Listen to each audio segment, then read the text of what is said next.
Okie Dokeys! In this video, we'll learn how to whip stitch.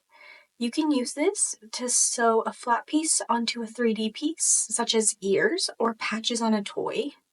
You can also use this to sew different 3D items onto the rest of it. First, to start by threading the yarn tail from your piece onto a yarn needle. Place the piece where you want it.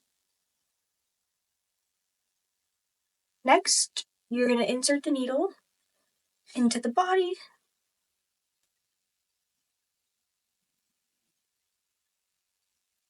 Come back up. And then for the rest of the stitches, all you're going to do, you're going to go around the outside so that you're always going into the middle this way. You're not ever going to come up through the inside. You're going to always go to the outside. Coming around. And then into the body. If you're sewing a flat piece onto a 3D piece, you would go through the piece and the body in one stitch. But since this is not a 3D piece, we're just going to go again outside of the piece. So your needle comes out through the inside. Pull it all the way through. Into the body.